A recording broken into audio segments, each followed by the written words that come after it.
Namaste everyone. I am Dr. Richa Chauhan, Professor of Management at JP Business School, JIT Noida.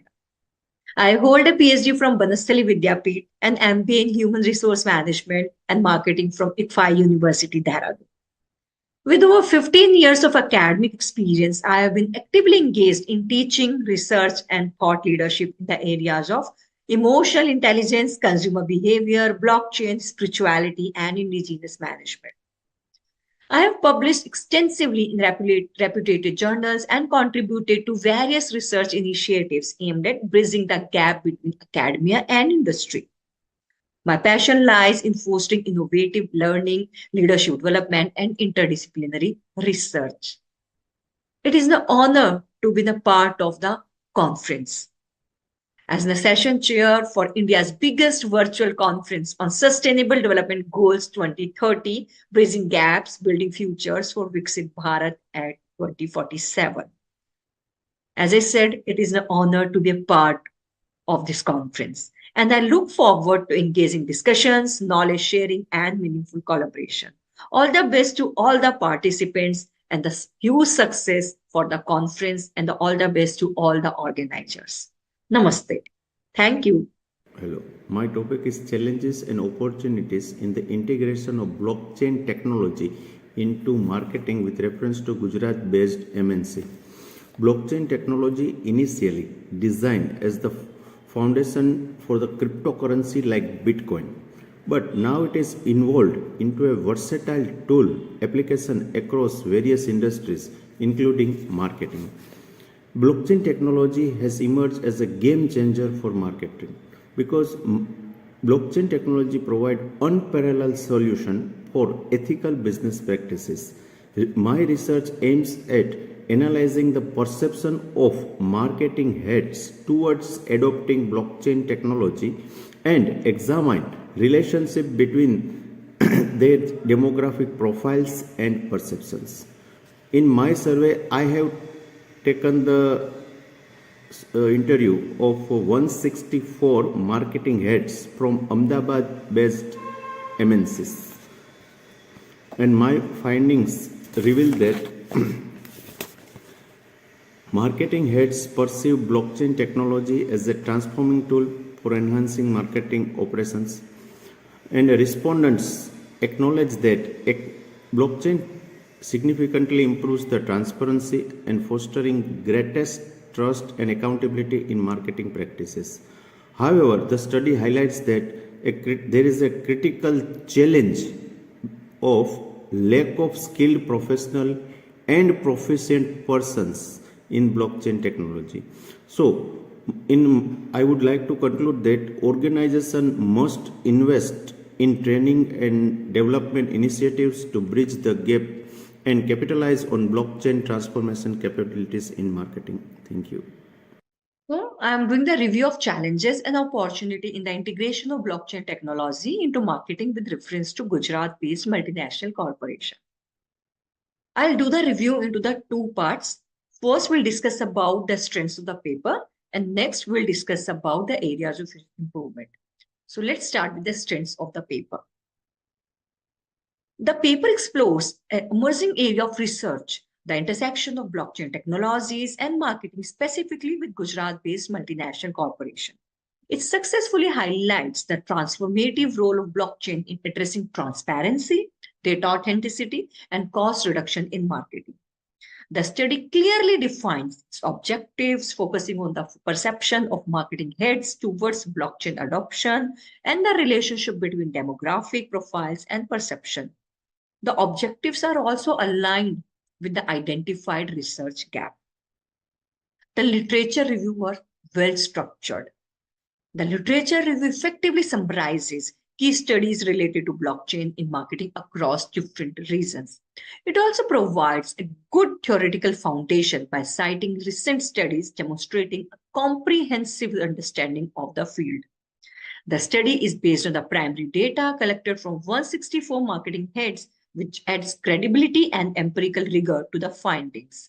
The statistical analysis, including hypothesis testing and the chi-square test, strengthen the research conclusion. So I must say this study offers insightful findings that blockchain enhances transparency and reduce cost in marketing.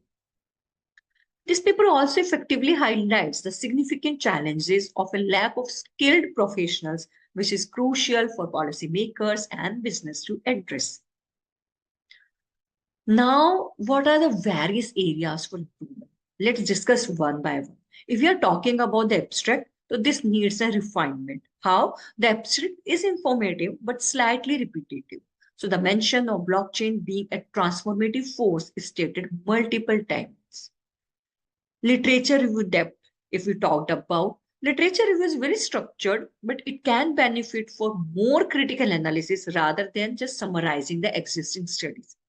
For example, including a discussion on gaps in the literature, contradictory findings, or areas requiring the further exploration. If we talked about the methodology clarity, so the methodology section lacks detail on sampling techniques. So you can use specify whether probability or non-probability sampling was used and justify why Ahmedabad-based multinational corporation was selected over other reasons. So some of the statistical representations could be expanded upon. For example, while significance value are provided, a more in-depth discussion on effect sizes or implication of finding would enhance the robustness of the study. So you can explain the practical significance of statistical results. How exactly do these insights help businesses? The conclusion was effectively summarizes key findings, but does not suggest specific future research direction which can be included. So the study can propose potential areas such as case studies of successful blockchain implementation in marketing or cross-industry comparisons. So this paper is very, very good in terms of the methodology, in terms of the literature review, and if we talked about the in terms of the relevance and the novelty. So thank you. All the best. Namaskar. The conference name is Sustainable Development Goals 2030, Bridging Gaps, Building Futures for Viksit Bharat at 2047. 18th to 22nd February, Multidisciplinary International Virtual Conference by Vedant Knowledge Systems. I would like to say that I am grateful to Vedant Knowledge Systems for giving me this opportunity to share my presentation. My topic for today's presentation is Ethics at Workplace with Heartfulness Intervention Leading to Sustainability. My name is Tejinder Kaur Sahota. I am a research scholar with Heartfulness Research Center, University of Mysore, Mysuru, Karnataka. The overview of my presentation is introduction, discussion, methodology, result, challenges, opportunities, and conclusion. I would like to propose a conceptual model where I want to show that the meditative practices of heartfulness meditation, they inculcate workplace spirituality where there is an alignment of values of individuals and the organization. And this further leads to an ethical culture in an organizations, and these organizations will ultimately become sustainable and they will lead to sustainability of the whole nation. Starting with heartfulness practices, there are three main practices of heartfulness: meditation, cleaning, and prayer. Meditation, as we are aware, is a practice of going within, and cleaning removes the emotional baggage, and prayer is a way of reconnecting ourselves. So we relax, we meditate, rejuvenate, and reconnect within ourselves. So every individual is taught this practice, and this is a unique feature of heartfulness called yogic transmission, where the trainers help individuals attain this change or transformation within themselves. This happens at a consciousness level, at a chitta, manas, buddhi, and ahankar are the changes taking place at that. And what we are doing is we are creating a workplace spirituality culture using meditation as a practice. And here the dimensions of workplace spirituality are increased, where the employees find meaning and purpose in work and life. They have a feeling of community within themselves and also a feeling of interconnectedness within oneself, with others, and with the universe. So this is where they start thinking about the whole universe as themselves and they being part of the universe. So sustainability does come in from here. And as we all aware that ethical culture in an organization is a must. And what does it bring? It brings in these qualities or these values: trust, reputation, success, organizational culture, decision making, relationships. And when we do not comply with this, there is research to show that there is poor performance and employee conflict at all levels in an organization. Now, in my discussion, what I would like to say that why heartfulness practices and why heartfulness institute, because we have these workshops organized by trainers, by HR managers within the organizations, where the trainers go and approach them, and then they help the organization of these workshops. And there are 116 1,600 certified trainers all over the world, to more than 20 lakh meditators in many countries, and services are free of charge. And it is a global non-profit organization, and trainers are ready to handhold practitioners for the further regularization of their practice. Now, there is already going on work at a corporate level, heartfulness at work. And these are the outcomes of the programs where the employees become more productive, engaged, effectiveness and efficiency is increased, organizational excellence, emotional resilience is increased, and there is reduced stress, anxiety, and burnout, focus and commitment, wise choices, and empathetic leadership. And there are a lot of facts that it is non-religious and it is aligned with Indian knowledge system. And my methodology, I've used survey questionnaires. I have my objectives where I want to show that the heartfulness practices are very much helpful in reaching my hypothesis, which is mentioned in my paper. And the results show that these ethical values are obtained by practitioners. And of course, there are challenges, but to overcome them, there are also opportunities available. And I would like to conclude by saying that heartfulness practices will be able to make a very transformative change in organizations. Thank you very much. Review of the paper Ethics at Workplace with Heartfulness Intervention Leading to Sustainability. I'll do the review of this paper into the two parts. First, we'll discuss about the strengths of the paper, and the next part we'll discuss about the areas for improvement. Let's start with the strengths of the paper. The paper focuses on workplace ethics and sustainability, both of which are crucial in modern corporate environment. It also introduces the role of heartfulness meditation as an innovative intervention for ethical decision-making and sustainable workplace culture. The integration of workplace spirituality and heartfulness meditation provides a well-structured theoretical foundation. So we can say that conceptual model is well-defined, linking spirituality, ethical behavior, and workplace well-being. So this study is based on a mix of primary data and the secondary sources, which strengthens its credibility. And the survey approach focuses on ethical orientation and workplace spirituality, and which adds empirical depths. The study effectively connects ethics, meditation, and sustainability through past research and scientific evidences.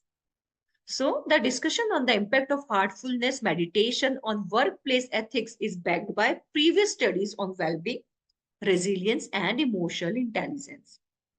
So by seeing this, we can say that this paper provides an actionable insight for HR managers to incorporate heartfulness meditation in workplace ethics and training. And the mention of cost-free trainers and workshops makes the intervention feasible for all the organization. Now let's discuss what are the various areas for improvement as researchers, which you have to incorporate, or you can. These are the suggestions. So the abstract could be more concise by summarizing key findings and reducing theoretical description. The introduction could better articulate the research gap, why current workplace ethics initiates are insufficient, and how heartfulness meditation uniquely address the gaps. The methodology section does not specify the sample characteristics, for example, industry type, job roles, etc. So it should clarify the statistical tool used to analyze the survey response.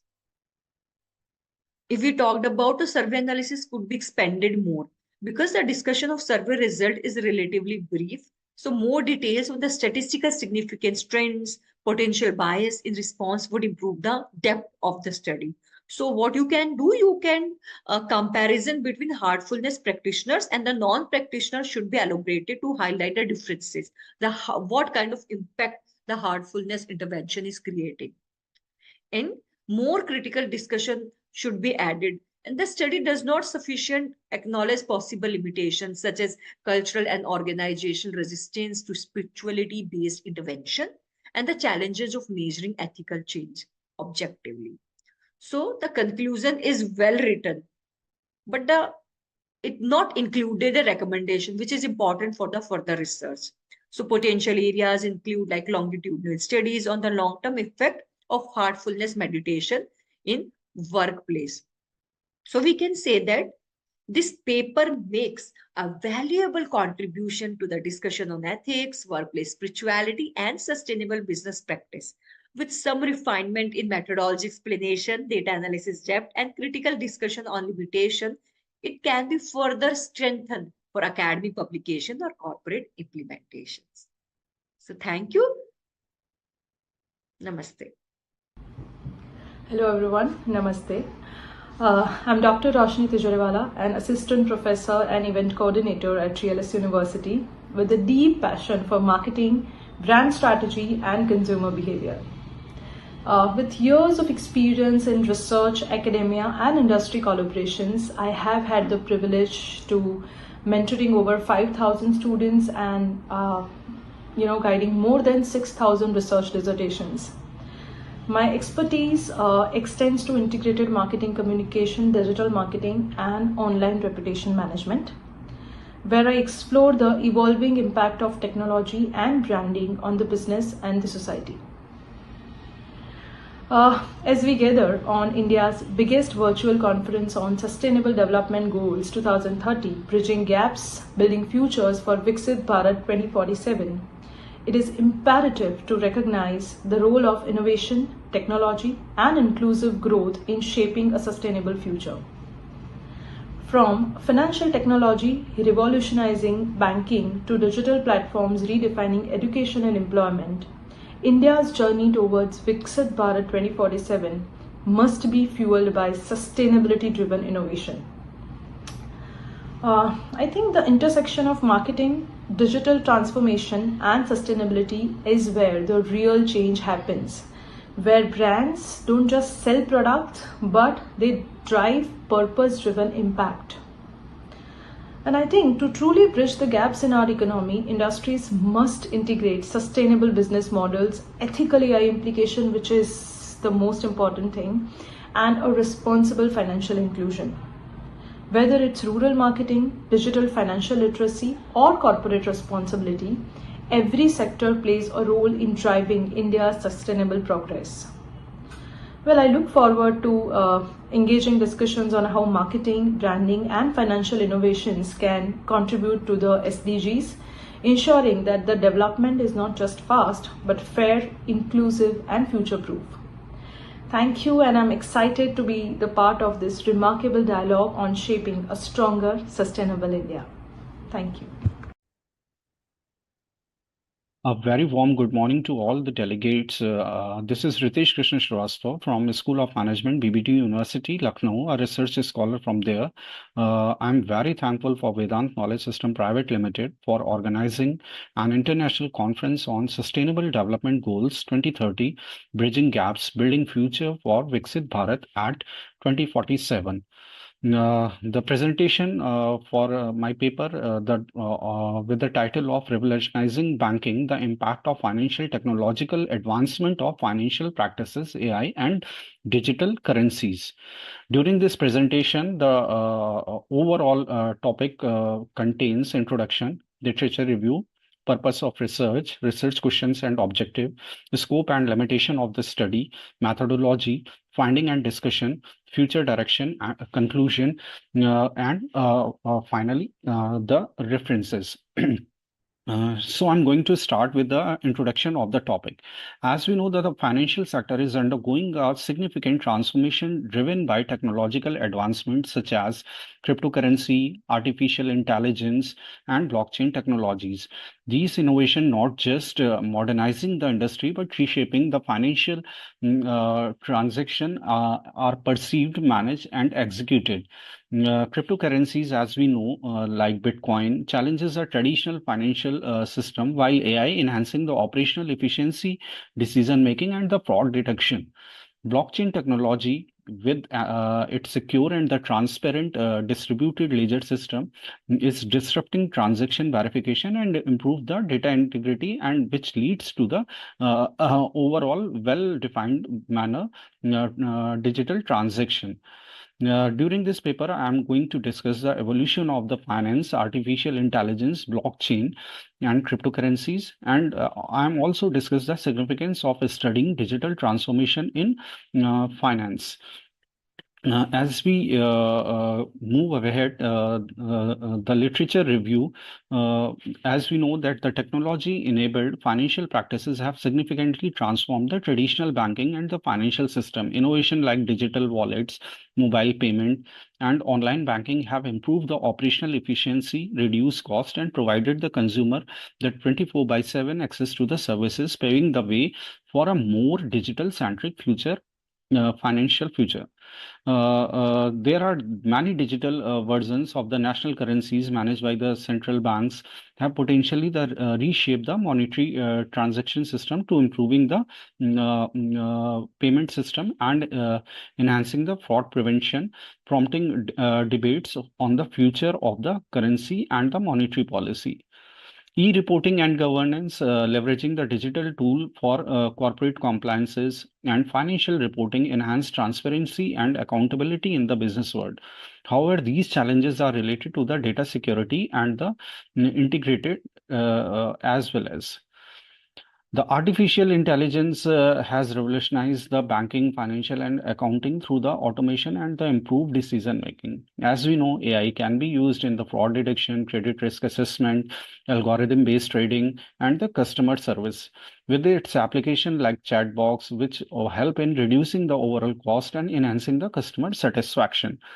Artificial intelligence roles in the modern fraud detection and the risk management is crucial, offering predictive analytics and timely response to the potential threat.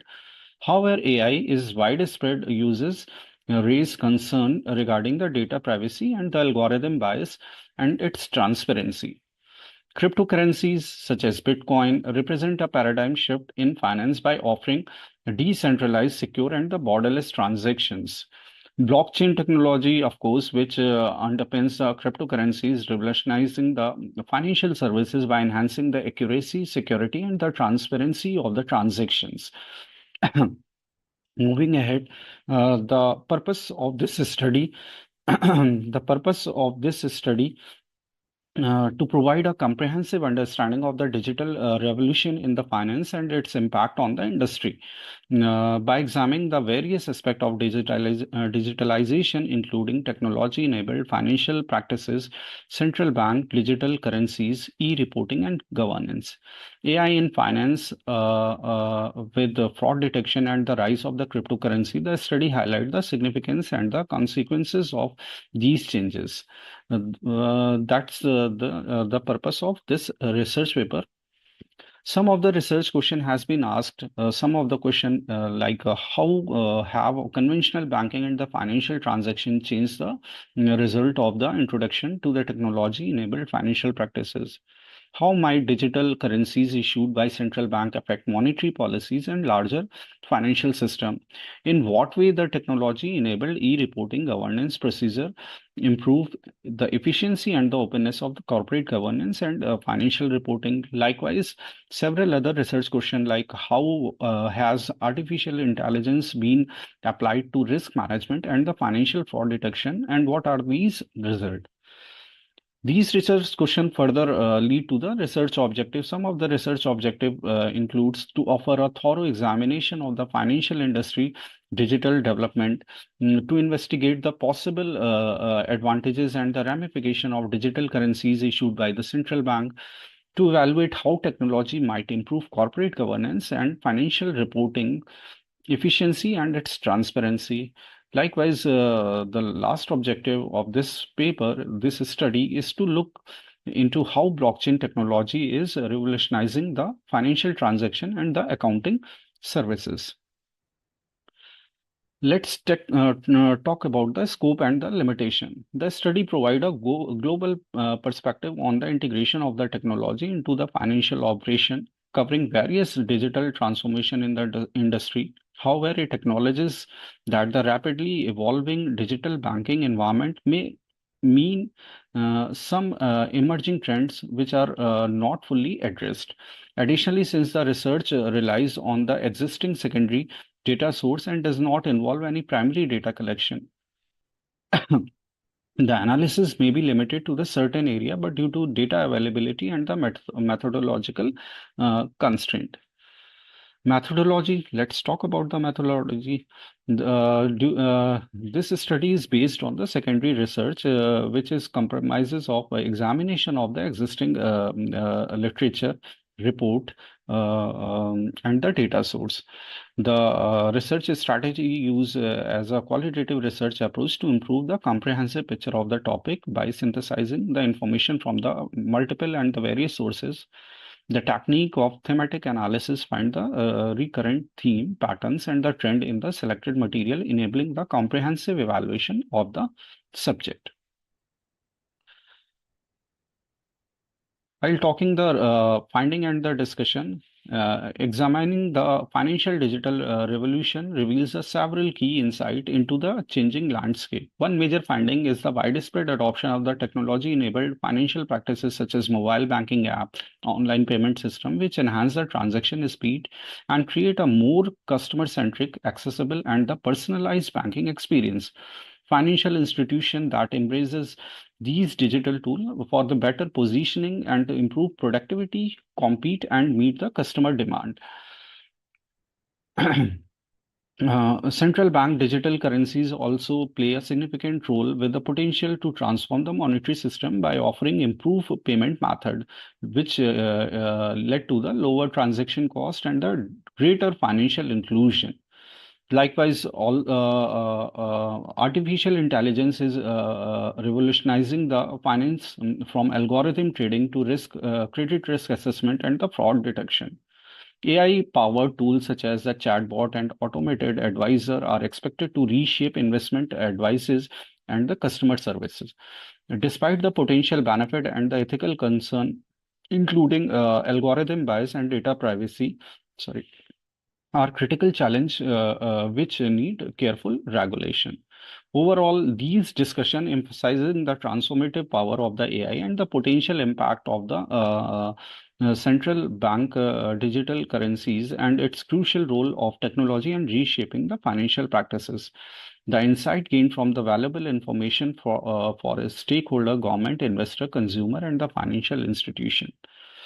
Some of the quoted citations are information on the dynamic trend and the issue present in the digital financial sector is made available to the stakeholder, which is quoted by the Chinese in 2019. Moving ahead for the future research direction, as we know, the rapidly evolving digital banking industry offers a numerous opportunity for future research. Key topic for exploration including the role of cryptocurrency in the global economy, the long-term impact of central bank digital currencies on monetary policy, the ethical concern of AI in finance, and the advancement of the blockchain technology and their effect on the financial practices. As technology and the financial sector continue to evolve, ongoing research is essential to address the emerging challenges and adopt a new trend in this fast-changing landscape. To wind up the paper with the conclusion, the innovations such as the blockchain, cryptocurrency, and artificial intelligence are driving significant changes in the financial practices as the digital transformation reshape the sector. Cryptocurrencies challenge the traditional financial system, which led to the sparking debate about the financial democratization and the digital asset management. AI enhanced the efficiency and the predictive insight in areas like risk assessment, customer service, while blockchain offers the unprecedented securities and the transparency for the transaction record. Government and the financial institution and all user must understand the implication of these digital shift. Investors seek fintech opportunity while customer demand the secure and the accessible services. Embracing technology is essential, but ethical and the legal challenges must also be navigated. Moving ahead, these are the quoted references for the paper. These are the references. Thank you so much for giving me opportunity to present a paper in your international conference. Thank you, Vedant. Thank you so much. Hello all, greetings to everyone. I'm Dr. Roshni Tijoriwala, and it is my pleasure to share insights on this thought-provoking research paper that addresses one of the most dynamic fields today, the transformation of banking through financial technology. So this paper, titled Revolutionizing Banking, the Impact of Financial Technological Advancements on Financial Practices, AI and Digital Currencies, by Mr. Ritesh Krishna Srivastava, explores how emerging technologies like AI, blockchain, digital currencies, and fintech innovations are reshaping the global financial landscape. This paper also successfully highlights the innovation and their implications for banking operations, financial governance, and monetary policies. The research methodology and findings, I guess, well aligned with the study's objectives and because it offers the relevant insights for various stakeholders. Talking about the strengths of this paper, the first strength, I guess, is the relevance and timeliness.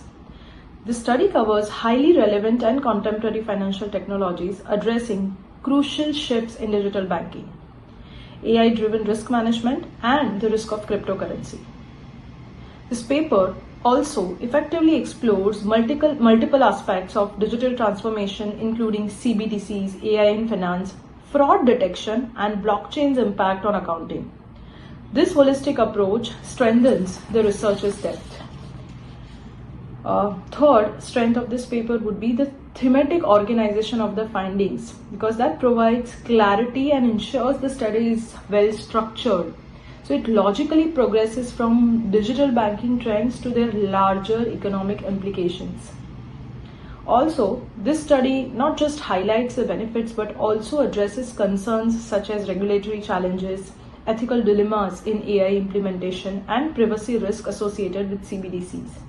So this balanced perspective is also a very good point that author has tried to cover. Well, while the study offers the valuable insights, there are certain areas where it can be strengthened. So the first, the research primarily relies on the secondary sources, including real-world case studies, data analytics, or interview with industry experts could have enhanced the depth of analysis. For example, examining how specific banks or fintech firms have successfully implemented AI or blockchain solutions would provide a more practical perspective. The second, the paper discusses fintech trends globally, but a comparative studies across different regions or economies could have added richness. For example, how is the adoption of CBDCs progressing in developed countries versus emerging countries? Are AI-driven banking solutions equally effective in the traditional financial institutions and the fintech startups? This kind of comparative study could have been covered. Third, while the study touches on regulatory concerns, it does not delve deeply into how governments and financial institutions are addressing these challenges. Given the rapidly evolving regulatory landscapes for AI and digital currencies, an in-depth discussion on specific policies and frameworks would have strengthened the paper's practical relevance. And the fourth point would be the conclusion suggests areas for further research, but a more data-driven projection of future trends in fintech could make the study more forward-looking. predictive modeling, expert opinions, or scenario analysis could enhance the discussion on the future of digital banking, AI integration, and crypto regulations. So if I want to put down my final thoughts, despite these areas of improvement, the research paper is a commendable effort that sheds light on one of the most crucial revolutions in the financial sector. It reminds us that while technology is an enabler of efficiency and innovation, its adoption must be strategic, ethical, and well regulated. As we move towards an increasingly digital financial ecosystem, this research serves as an important foundation for further discussions. So with that, I just want to leave you with a question. Are we truly ready for the digital banking future, or are we still playing catch up? Thank you all. That's all from my end. Hello, myself Sweta Savaliya from Atmiya University. I am pursuing my PhD on topic a comprehensive study on e-banking services offered by selected public and private sector Bank of India. Today I am going to give presentation on transforming Indian banking through digital payment, a pathway to sustainable and equitable financial services. The table of content, or we can say the flow of presentation, will start from introduction followed by literature review, research methodology, research objective, digital payment landscape, and conclusion. So first of all, I would like to start with the introduction. We know that banking is considered as basic financial service in our country. Since emergence of e-banking, the people have started using more e-banking services. The banking sector has, we can say, significant upheaval owing to fast rise of digital technology. As it is saving time and it is cost effective, people are preferring more to use e-banking services. Several types of disadvantages which the people used to face while availing traditional banking are being overcome through e-banking. We can say that at any place the people would be easily able to access the banking services. The various modes of electronic bank transfers which are being used by people includes NEFT, RTGS, MMID, UPI, which is more common nowadays. People are preferring to use UPI services. They would be using UPI services either by scanning QR code or by virtual payment address. So the literature review, Buvaneswari in 2017, the study deals with the different volume of M-banking transaction in public and private sector bank in India. The research underlines requirement of collaboration among banks and various telecom providers. The next is by Harish Behim. The finding of this poll emphasized that the customers of private sector bank faces more notable changes with e-banking services as compared to the bank of public sector banks. The next literature review is Chandrawati has conducted an analysis on the volume of NEFT, which is National Electronic Fund Transfer, and RTGS, real-time gross settlement transaction in Indian private sector bank. The research is based upon collection of top 10 private sector banks based on net sales, as the sample of study is exploratory research based on secondary data mainly from RBI website and other website. So here the research methodology, the research is based upon secondary method. The data are collected from various bulletins of RBI. And the research aims to explain various factors that are contributing toward India's shift towards a cashless economy. The study focuses on understanding how digital payment have driven this transformation in India. These are the research objectives. The first one is analyze the impact of digital payment on financial inclusion in India, particularly among unprivileged population. The next objective is to examine the problem Indian banks face while implementing and integrating digital payment solution, with an emphasis on cyber security and technology preparedness. Identifying viable business model in Indian banks based on digital payment. And the next one is investigate how digital payment might reduce digital gap and promote fair access to financial services in India. We know that the government has taken various steps towards financial inclusion. A certain section of societies, those who were not available with basic financial services, one of the immense step towards that was the Pradhan Mantri Jan Dhan Yojana, after which several number of people have their banking accounts. The digital payment catalyzing the growth of digital economy.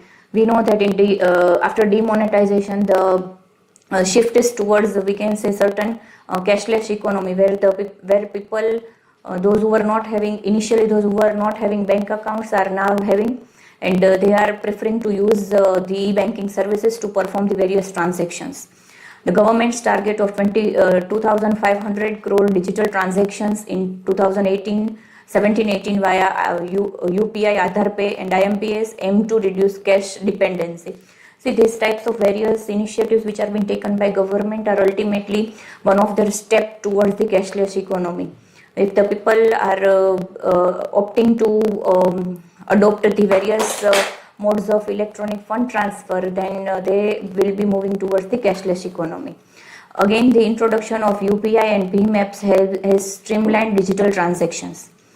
This is about digital payment, the growth of UPI in India. Since its beginning, when it was 2016, when NPCI has launched the UPI, we can see that in 2016, the number of people using UPI services has increased a lot till 2023. So these are the various 16 digital payment modes in India, which was a collaborative effort of Ministry of Finance and RBI, and it has lead to identification of 16 different modes of digital payment. So these some of them are IMPS, UPI, NEFT, RTGS, etc. So the various initiatives which have been taken by government to move economy towards digital banking is Digital India Initiative, which was launched by government in 2015. The next is Pradhan Mantri Jan Dhan Yojana, which aims to offer the e-banking services to unprivileged sectors of society. The next is UPI and Aadhaar integration. Again, in 2016, when NPCI came with the UPI, it has made the transfer of fund very much easy. Next is collaboration with the fintech company. Even various types of incentives are being provided to the people, those who are preferring to transfer on e-mode basis. There is a digital payment landscape before launch of DigiDhan mission. India's journey towards digitalizing its banking and payment services began in late 1990s with the online banking initiative from major player. In 2008, RBI and Indian Bank Association established NPCI, National Payment Corporation of India, to oversee retail payment system. Through NPCI, through various initiatives like RPI, RuPay, Bharat QR, and specifically we can say UPI, has driven India towards the cashless economy. Next is digital payment growth and fraud in India. We know that as the coin has two sides, with the various types of benefit that people are getting through e-banking services, again there are several limitations that they are facing. Specifically, we can say limitation here would be in terms of security concerns. Various types of frauds are being conducted. Next, we can say even QR code fraud are being deducted. Phishing is been there. Identity theft and impersonation. So these are the various, we can say, frauds which are being done with the people. Here we can see that there are various kinds of fraud. Data here is given from 2021 till 2023. So here we can say that e-banking has played a significant role to drive economy to a cashless economy. The various modes to transfer fund through electronic way has, we can say, made it easy for people to perform transactions, and even it is cost effective. Initially, people need to wait in a queue in order to avail various kinds of banking services. They need to have interaction with certain people or wait for them.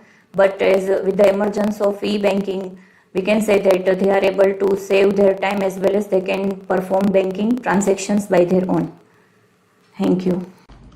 Hello everyone, Namaste. I'm Dr. Roshni Tijoriwala. and it is my pleasure to review this insightful research paper on the transformative role of digital payment technologies in the Indian banking sector by Ms. Sweta Savaliya and Dr. Vishal Khazgiwala. I'm sorry if I'm pronouncing it wrong. Well, talking about this paper, I think this paper provides a comprehensive analysis of how digital payments are reshaping financial services, enhancing financial inclusion, and addressing key challenges in cybersecurity as well as infrastructure. First and foremost, I would like to commend the authors for selecting such a relevant and impactful topic. With India's rapid digitalization and the widespread adoption of platforms like UPI and mobile wallets, understanding their implications for banking and financial inclusion is undoubtedly crucial. This paper demonstrates strong structural clarity, ensuring that each section flows seamlessly. The introduction effectively sets the stage by highlighting key trends, government initiatives, and the shift toward a digital economy.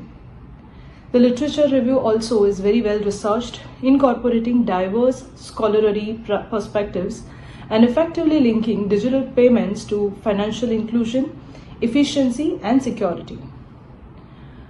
Another major strength of this paper is the depth of analysis. The paper does not merely represent digital payment adoption as a success story, but it also evaluates the challenges such as cybersecurity risk, regulatory compliance, and digital divide issues. The discussion on innovative business models leveraging AI, machine learning, and fintech collaboration adds valuable insight into the future banking trends. Moreover, the use of secondary data from credible sources like regulatory publications, industry reports, and market studies enhances the research's validity. The inclusion of statistical data on UPI growth, internet penetration, and digital transaction trends make the findings more compelling and well-grounded. Well, these were the good parts, but obviously the paper is very well structured, but obviously there are going to be few areas where the further improvement can be made. So according to me, there are 4 to 5 areas where the paper can be improved. So my first suggestion would be the research would benefit from the real world case studies or the success stories of bank and fintech companies that have successfully navigated digital transformation. This would provide readers with a more tangible understanding of how digital payments are implemented in practice. Second, a brief comparison with other economies that have embraced digital payments. If I want to give you an example, let's talk about China. So Alipay and WeChat Play. There can be the comparison of the Indian economy and Chinese economy in terms of this thing. So it can provide broader context for India's progress and highlight unique challenges as well as advantages. Third, while the paper does touch upon government initiatives, a more detailed analysis of policy measures such as regulatory framework for cybersecurity, fintech collaborations, and financial literacy program could further, I think, enrich the discussion. Fourth, while technology plays a significant role, user behavior, trust, and digital literacy, they are equally important factors in digital payment adoption. So a discussion on customer perception and resistance to digital transaction would make this analysis even more holistic. So overall, this paper makes a significant contribution to the understanding of India's digital payments landscape and its impact on banking. It successfully highlights the opportunities and challenges, providing valuable insights for policymakers, financial institutions, as well as researchers. So, thank you for this opportunity to review this. Namaste all, esteemed participants, distinguished speakers, and colleagues. It's an honor to serve as one of the session chairs for India's biggest virtual conference on Sustainable Development Goals 2030, Bridging Gaps, Building Futures for Viksit Bharat at 2047 by Vedant Knowledge Systems. I am Dr. S. Sriranjani Mokshagundam, a professor of management at BGS B School, Bangalore, with over 12 years of experience in teaching, research, and corporate training. In my role as a research supervisor at Mysore University, Karnataka, I mentor doctoral students, guiding them towards impactful research that addresses critical issues in management and development. My professional journey, spanning soft skills training, career counseling, and corporate development, has always been centered on empowering individuals and organizations, especially to promote sustainable growth. I hope this aligns seamlessly with our today's mission to equip people and institutions with the skills, leadership, resources that are needed to drive sustainable development. And today we have a unique opportunity to explore how we, as individuals, organizations, and a nation, can collectively tackle the pressing challenges of our time, whether through climate action, gender equality, sustainable cities, or even responsible consumption. Hopefully, our discussions will shape innovative ideas, collaborations, and policies that pave the way for a sustainable and developed India by 2047. I feel that this platform is more than a conference. It's a movement to shape India's development trajectory in alignment with global commitment to the SDGs. Sustainable development, in my view, it just extends beyond policy frameworks. Means it is about investing in human capital and empowering people so that they can lead a meaningful change. I am excited to explore how we can accelerate the progress towards SDGs by 2030 and build a future-ready India by 2047. And with a distinguished panel of speakers and visionary professionals in attendance, I am confident that today's sessions will spark innovative solutions and actionable strategies. I definitely look forward to engaging in meaningful conversations and also being a part of this collective journey towards building a stronger and more resilient India. Wishing all the participants and paper presenters the very best in your contributions. Thank you. Hi all, myself CMA Sujata. I'm Assistant Professor of Marwari University and my topic is Corporate Responsibility, Transparency and Disclosure.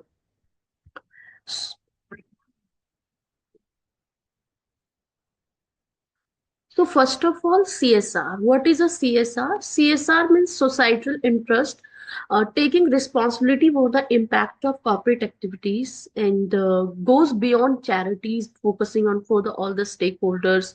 So basically under the CSR, all the benefits are included to stockholders, customer, employees, communities and environment. And economic progress relies on the government and societal inputs.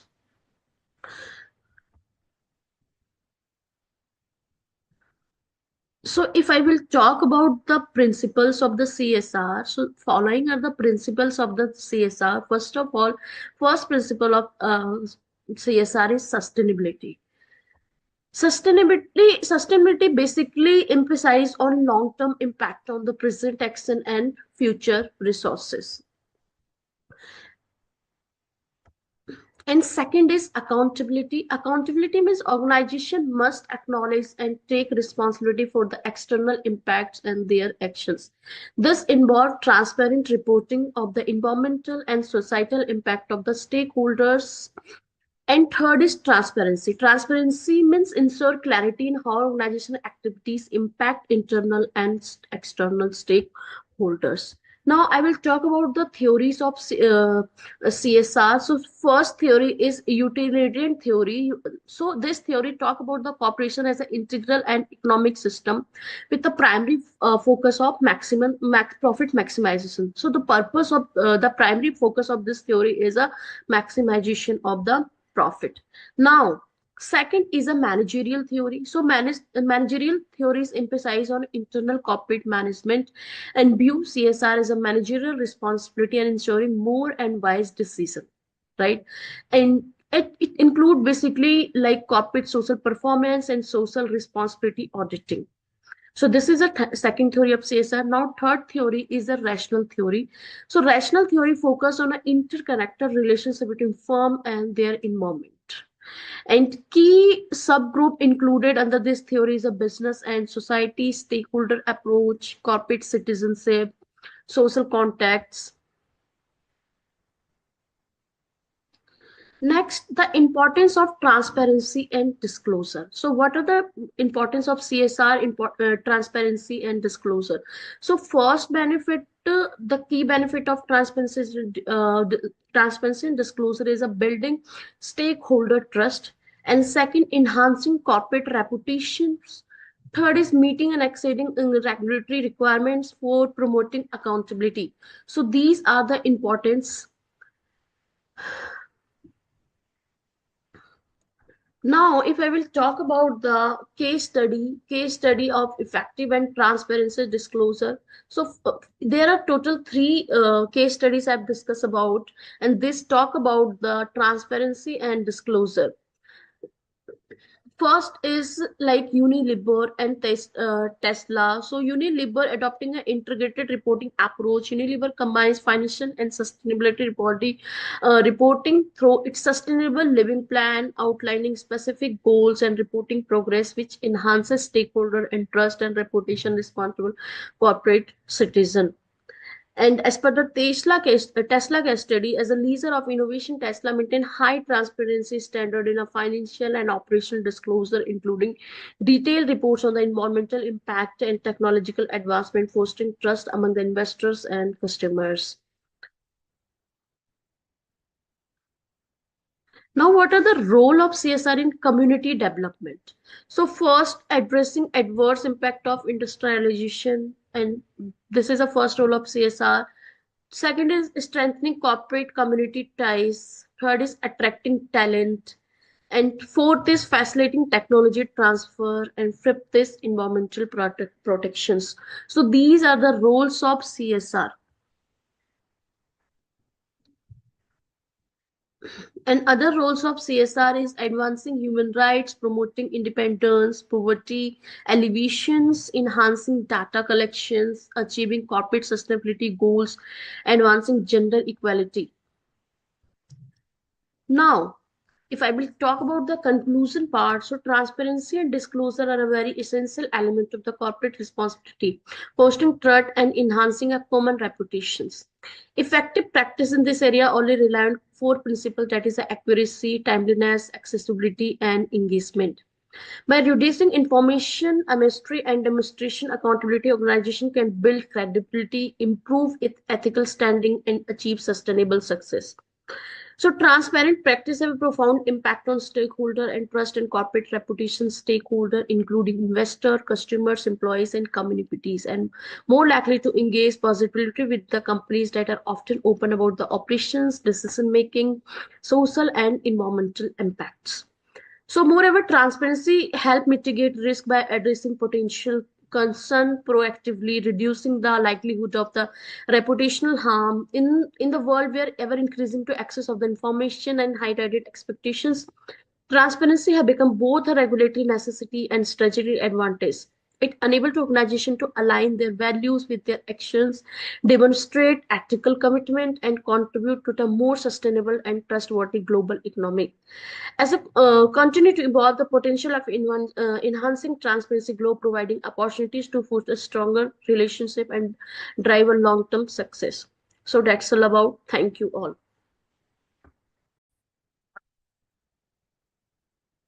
The first paper for review is titled Corporate Responsibility, Transparency and Disclosure, authored by CMA Sujata Madam, Assistant Professor at Marwadi University, Rajkot.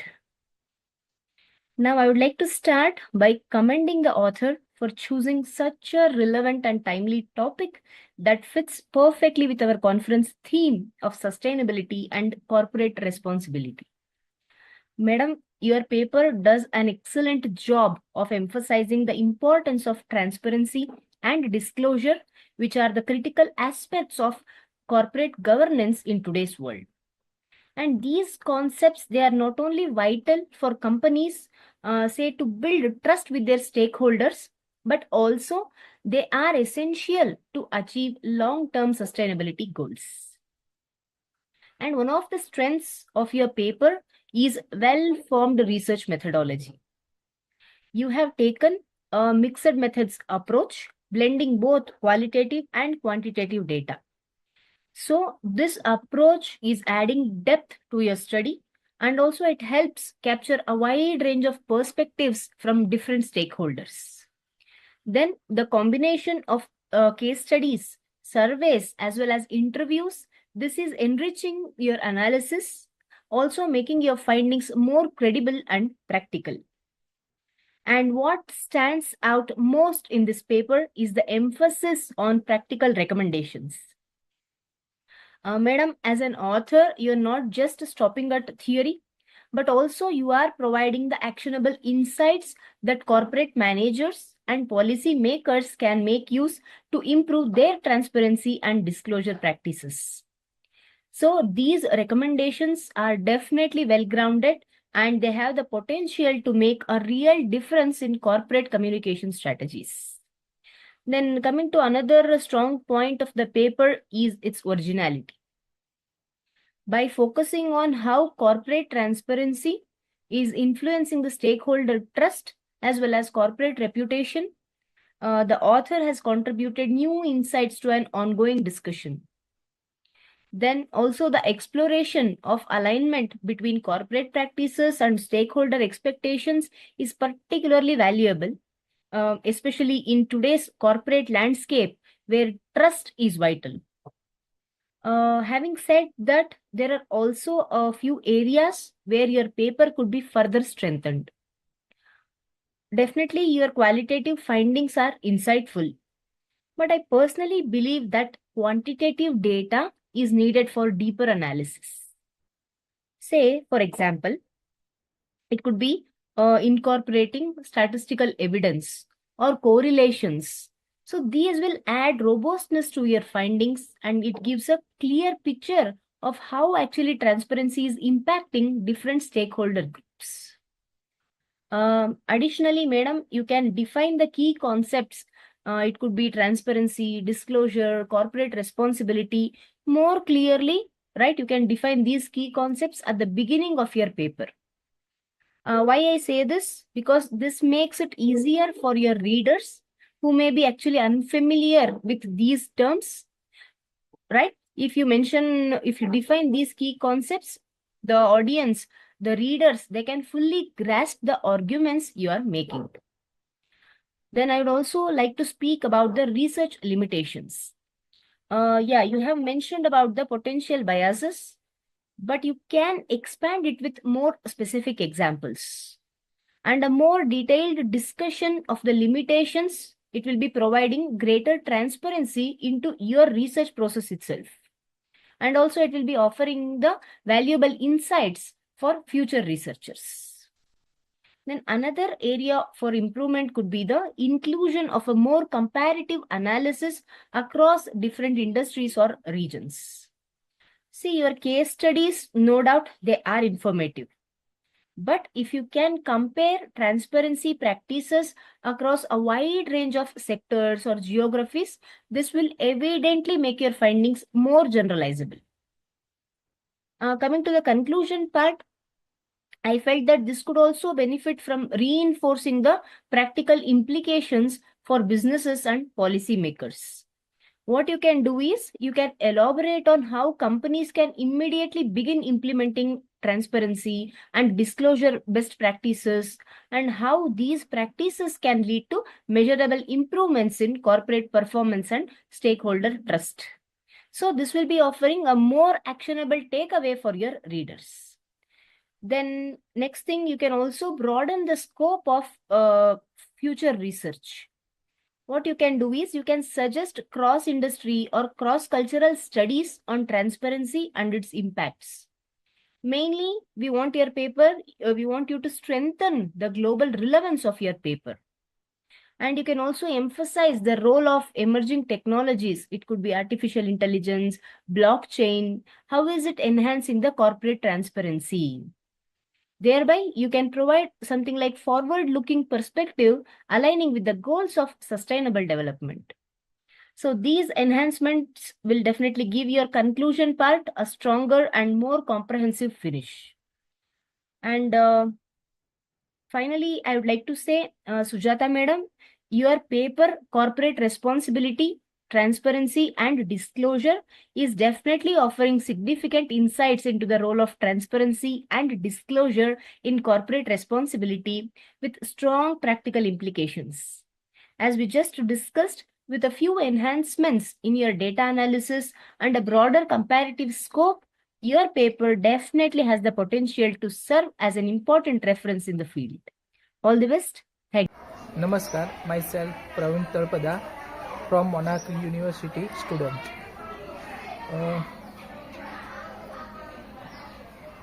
The future of digital banking in India, exploring the impact of artificial intelligence and blockchain on e-banking service. My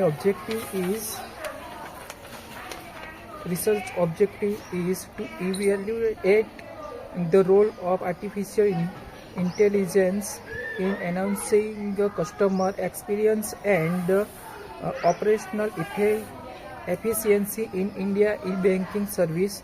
To analyze the potential of blockchain in technology in improving transaction security and reducing fraud risk in digital banking.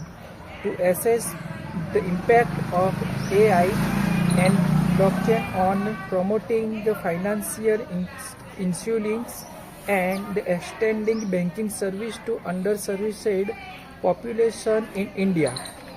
Next, to identify the change and regulatory consideration associated with the adoption of AI and blockchain in the India banking sector. Research methodologies. First, review of literature, Megani 2020. Next, Parmesa, Rain and Rain 2024, and Vijayan and Nivetha 2020, Ozili year of 2024, Global Rizobov and Jolotrev 2020.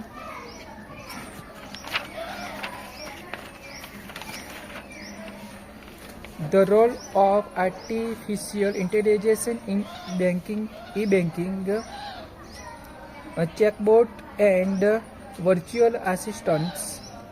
Indian banking have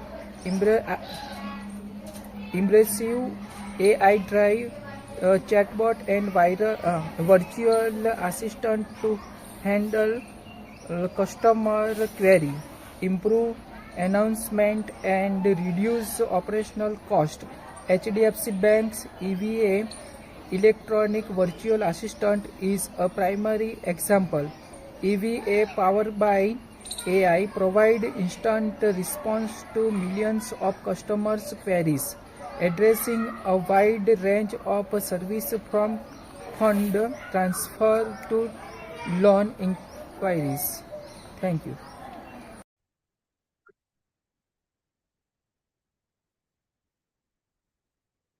The next paper for review is titled The Future of Digital Banking in India, Exploring the Impact of Artificial Intelligence and Blockchain on E-Banking Services, authored by Talpada, Pravinbhai, Babubhai, sir, research scholar, Monarch University, Vahelan. I would like to start by appreciating the author for addressing such a relevant and timely topic in your paper. The focus on how artificial intelligence and blockchain are revolutionizing the Indian banking sector is highly pertinent, especially as we push towards a more digital and cashless economy. The paper's exploration of these technologies, it aligns well with the larger goals of financial inclusion and technological innovation, making this a critical aspect in today's banking landscape.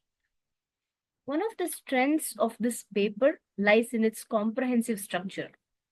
The clear divisions of sections, beginning with an introduction, then literature review, research objectives, and also concluding with the practical examples. So this is making easy for the readers to follow the flow of your ideas, sir. And it is always valuable when research is both coherent and accessible, and this paper definitely achieves that well. I would also like to highlight the practical relevance this paper is bringing by incorporating the real-world examples from institutions like HDFC, ICICI, and SBI. The inclusion of these real-world applications of AI, artificial intelligence, and blockchain, this is adding significant depth and also makes the discussion more relatable. And this is also strengthening the paper's argument. So this approach is connecting theory with practice, also demonstrating the tangible impact of these technologies in real-time banking operations. Then the emphasis on financial inclusion is another commendable aspect of this paper. Praveen sir, you have rightly stressed how AI-driven tools and the blockchain are extending services to underserved populations. And this definitely aligns well with the broader goal of reducing economic disparities. Then the ability to make banking services accessible to everyone, including those in rural and remote areas, it is crucial for India's future growth, and your paper effectively brings this point also to the fore. Now, apart from this, there are also a few areas where your paper can be further strengthened. See, the benefits of AI, artificial intelligence, and blockchain are clearly outlined. Now, I suggest the analysis, it could be deepened. What do I mean by this? Say, for example, when you are discussing about fraud detection, right, it would add more credibility to the argument. Suppose if you can include specific data or case studies which are illustrating the reduction of fraud post AI implementation, right? A more detailed comparison between traditional banking methods and AI and blockchain enabled systems can also offer a stronger foundation for the claims that you have made in your paper. Coming to the methodology section, sir, you have mentioned the usage of secondary data. You can explain how this data was analyzed, and a more detailed account of the metrics or frameworks used. It will be making your research more transparent and robust. Apart from this, you can also incorporate some primary research such as interviews or surveys, especially with the banking professionals or customers. Mainly, this idea is to provide a more empirical basis for the findings. Then your literature review, it is thorough, but please try to include more recent sources, or perhaps you can add some, say, global case studies. So this will be providing your readers with a broader understanding of how these technologies are shaping banking systems beyond India and what lessons can be drawn from other countries. As for the conclusion, it is concise, but I feel it could be more comprehensive. Means the conclusion, it should not only summarize the benefits, but also here you should be reinforcing the key findings, and also you should provide actionable recommendations, especially for the policymakers and financial institutions. Also, please try to offer suggestions for future research, such as something like studying the long-term impact of artificial intelligence, blockchain, right, on the banking efficiency or customer satisfaction. What will be its impact? Finally, I would like to say, Praveen sir, your paper is clearly aimed at a knowledgeable audience, but some of the technical terms, it shall be explained more clearly, then we can make it more accessible to a wide range of readers. Say, for instance, a brief overview of blockchain technology. It will be helping those who are less familiar with the concept and helping them better understand its relevance in the banking sector. Right? No doubt your paper offers significant insight into how artificial intelligence and blockchain, they are transforming the Indian banking sector. but with a deeper analysis of data and clear articulation of methodology, what we discussed till now, your paper definitely has the potential to serve as an important resource for both academics and practitioners in the fintech space. Right, sir? All the best. Thank you.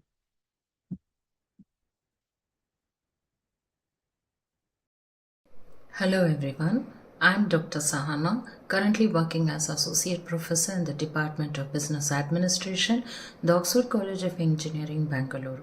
I have more than 23 years of experience in teaching, research and development. My areas of expertise include business communication, digital marketing, competency mapping, human resource management and international business. I have more than 37 research articles in reputed ABTC, Scopus, and peer-reviewed journals. I have also been a resource person at many FTPs related to statistical tools for research scholars and pedagogical approaches to transformational teaching. I have also chaired technical sessions at national and international conference. As a session chair for India's biggest virtual conference on Sustainable Development Goals 2030, Bridging Gaps, Bridging Futures for Viksit Bharat at 2047. India is right now at a stage for shaping herself towards a path where she could become a developed India by 2047. The vision of Viksit Bharat 2047 revolves around leveraging sustainable development to bridge the gaps in eradicating poverty, providing quality education, developing and promoting gender equality and women empowerment, addressing climate change, conserving biodiversity and reducing socio-economic inequalities, thereby strengthening her international, national, regional partnership. This will promote and build a prosperous, equitable future for the nation, for the future generations.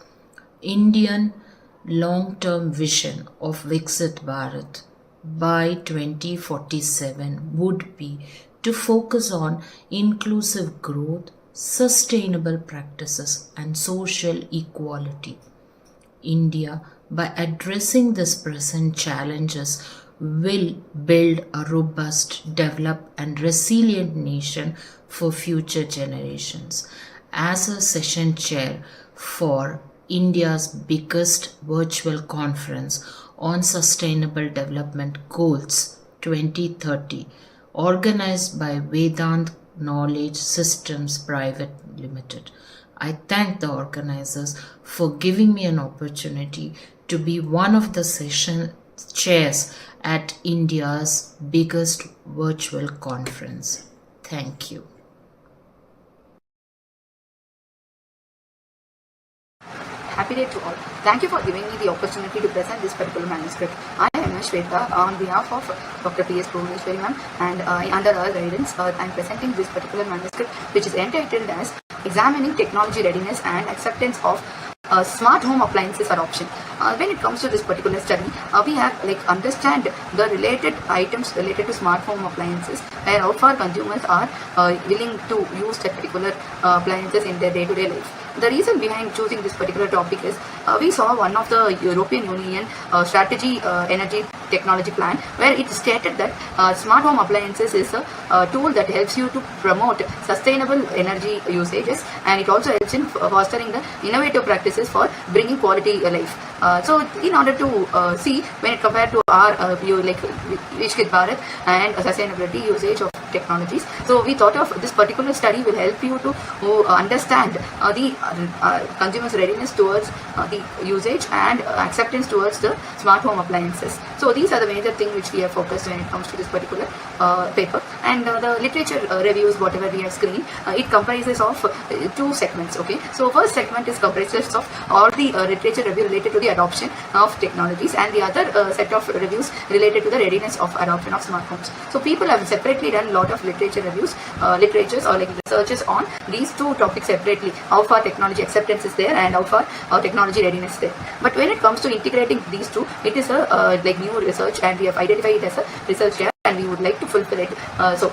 When it comes to one of the major key insight that we saw when it comes to our literature review is most of the US residents are like utilizing the smart home appliances in like a huge manner, and there is a rapid growth where from 51% during 2020 towards now it has been like more than 65% they have utilized it in 2024. Okay, so I felt like this particular study is one of the need of the hour to do it in our Indian context, so that we can know how far our Indian people are ready to accept the particular new technology which is evolving. Moving on to the next segment, research model, where we have formulated the research model by integrating two models. That is, one is TAM model, the other one is TRI model, that is Technology Readiness Index model. So TAM model, or the also known as Technology Acceptance model, is being propounded by Venkatesh et al, and the TRI Technology Readiness Index model is propounded by Parashuraman et al. So, in order to formulate the research model, we have formulated hypothesis, where this hypothesis comprises of 7 statements and 7 assumptions of the hypothesis. So, where optimism, innovativeness, discomfort, insecurity, usefulness, ease of use, attitude has a positive impact on the adoption of smart home appliances.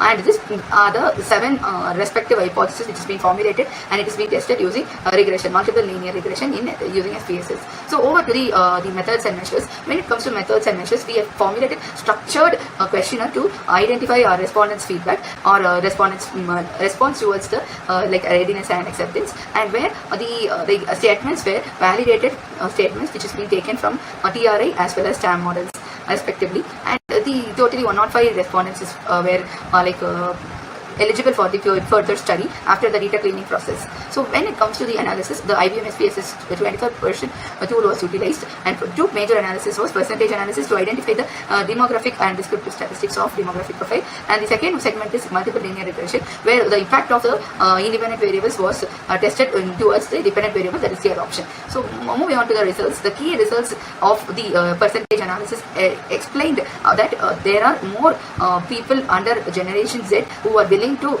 use this particular thing, and where they are willing to use the smartphone appliances, and it has been proved that they are the young generation where they are prone to usage of technologies in the previous literatures. Likewise, female respondents were majority when it comes to our demographic profile. Apart from that, postgraduates were there when it comes to our educational qualification, and most of them were unemployed in their employment status. Moving towards the major findings related to the hypothesis which has been formulated. Hypothesis number 1, that is optimism, which directed towards the adoption, and usefulness, which has been directed towards the adoption, were significant when it comes to the results. When it comes to the model testing, the ANOVA's value as well as adjusted R-square values were as per threshold value. Hence, the above results whatever we had can be taken into consideration.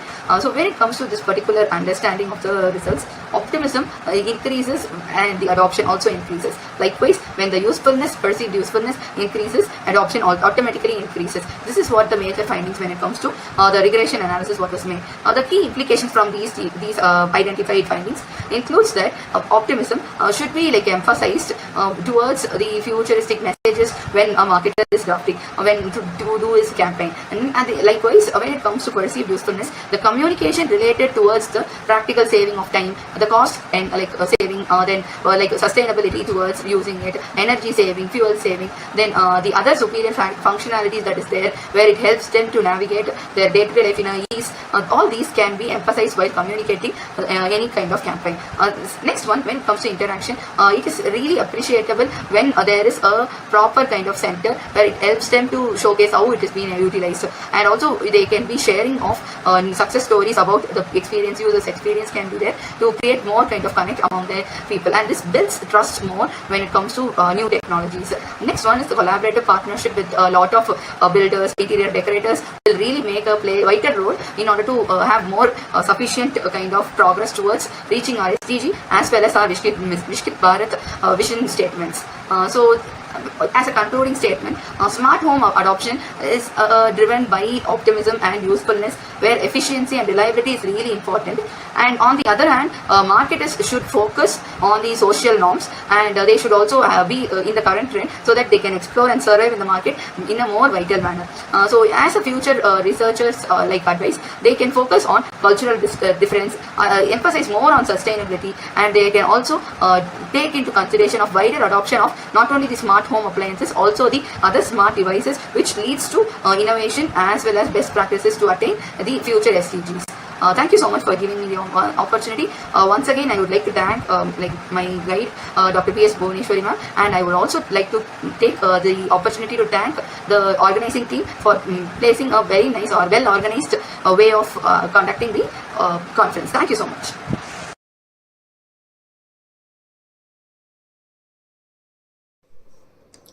The first paper I have reviewed is titled Examining Technology Readiness and Acceptance of Smartphone Appliance Adoption by Dr. Buvaneswari PS and Sweta MS.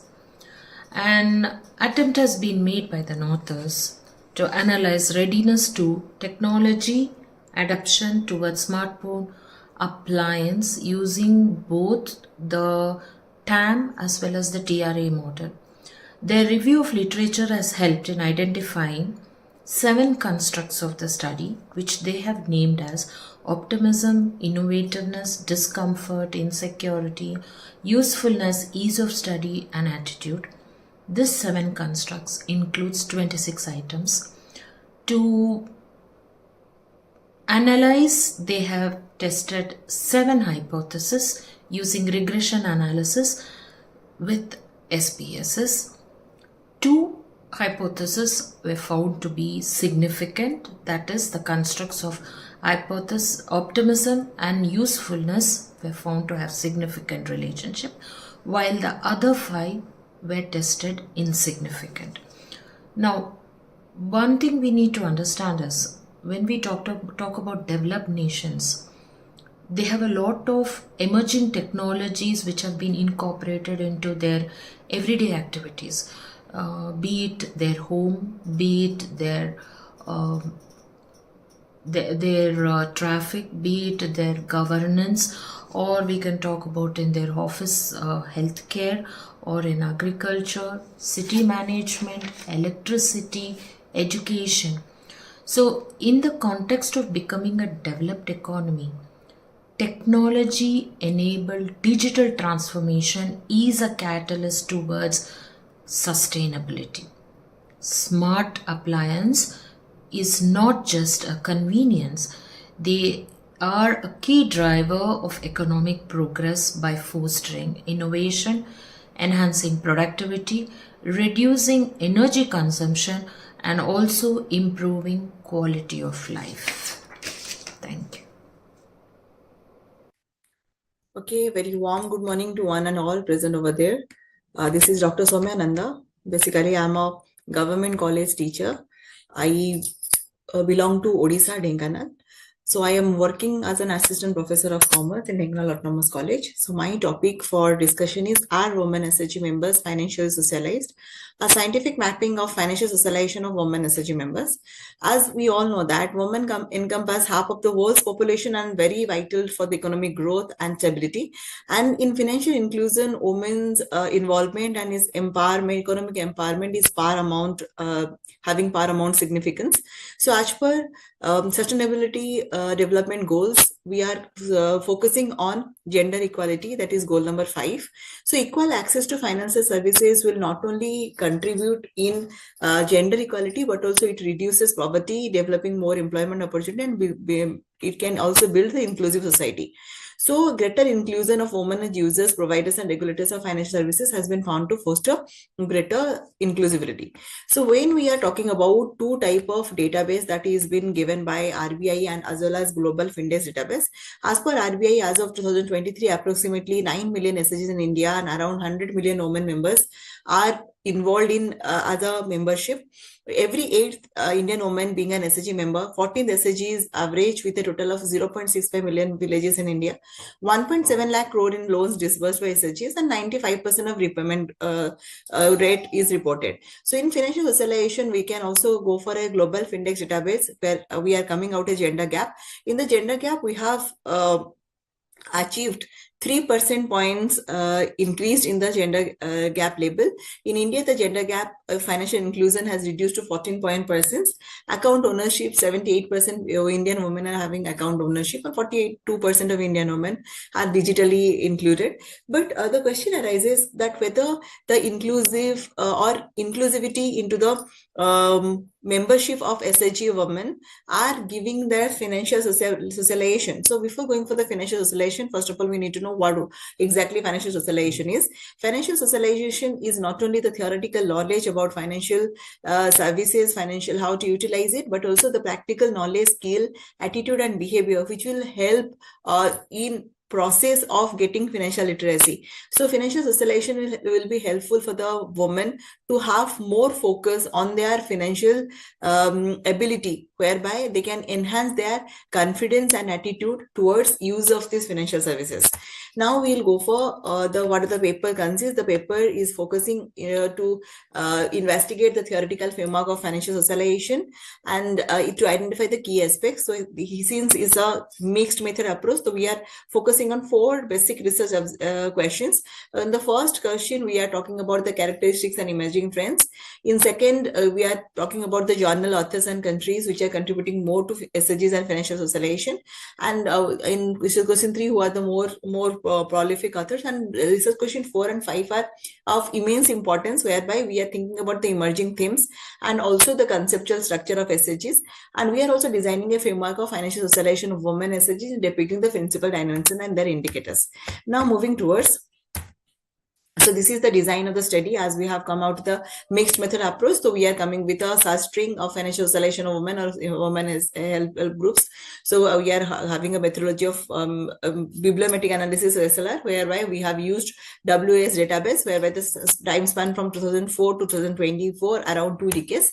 So these are the articles where we can see that there is a increase in or significant increase in the financial socialization and women SHG members in 2022, 23 and 24, whereby we are having the most productive documents. So USA is the country whereby we are coming out with more amount of documents in relationship with the financial socialization of SHGs. So we can see that around 80 documents have been published and around 1888 citations, whereby giving 23.6% citation per document and giving us very high total link strength.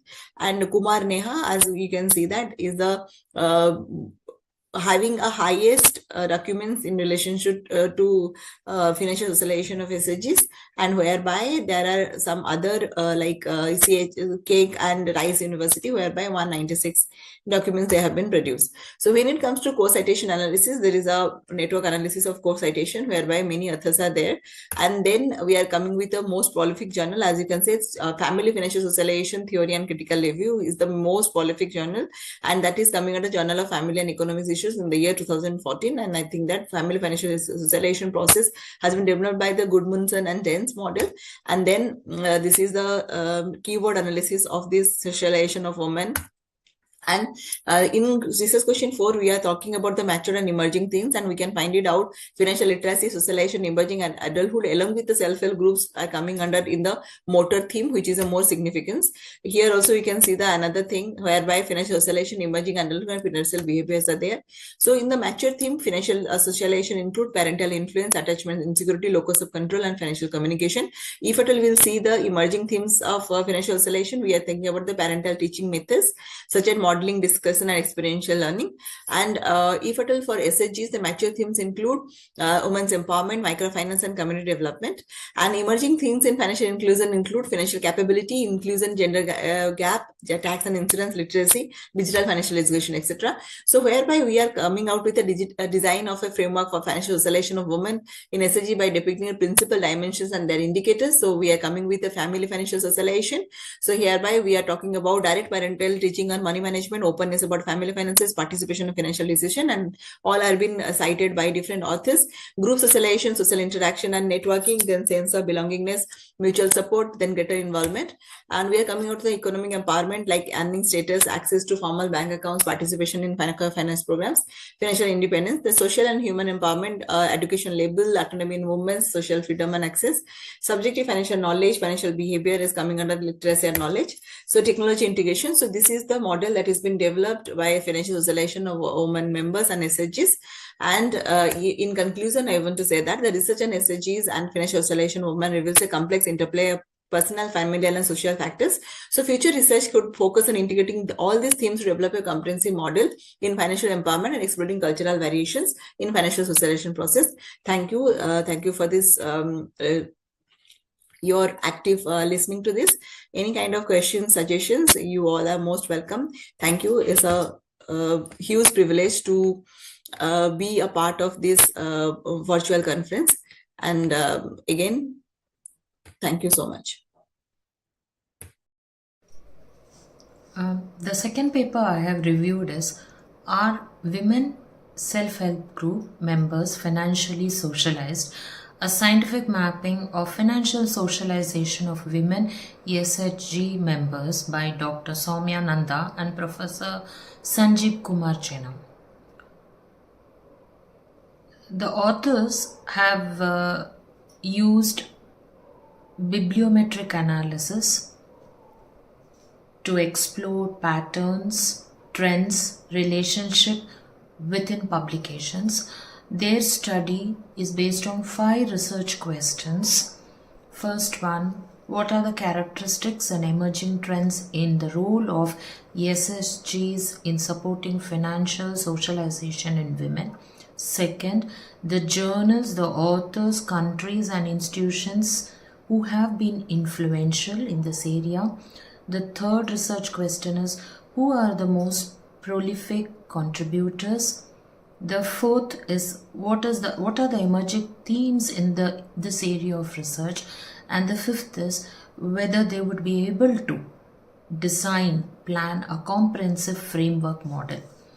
Now, the authors have used 2 types of analysis. One is the bibliometric analysis for research question 1, 2 and 3, and a systematic review for the 4th and the 5th research question. They have collected 2 decades of literature from the year 2004 to 2024, around 176 documents, research articles, review articles, books and book chapters they have analyzed, and they have presented the data visualized on the key component areas of, so a data visualization they have presented in the areas of publication counts, citation, H-index, co-authorship, co-citation analysis, keyword analysis, journal impact, research trends, institution affiliation analysis, which is the most productive country, thematic mapping of keywords. And one interesting part which I noticed when I went through that paper is, as the most productive country, US has the most connections, followed by India. Although India has fewer documents, that is, in this field, less have been published, the country exhibits more link strength, indicating collaborative approach in the research area. So in our country, the research quality is good. And the final, they have tried to come out with a research framework which includes 7 constructs. They have named it as family financial socialization, growth socialization, economic empowerment, social and human empowerment, financial literacy and knowledge, technological integration.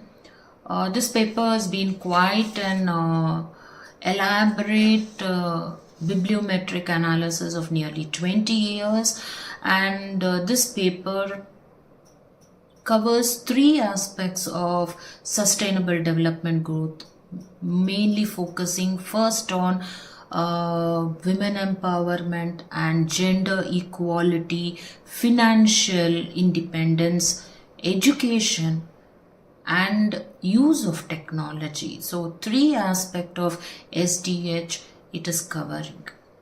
Thank you.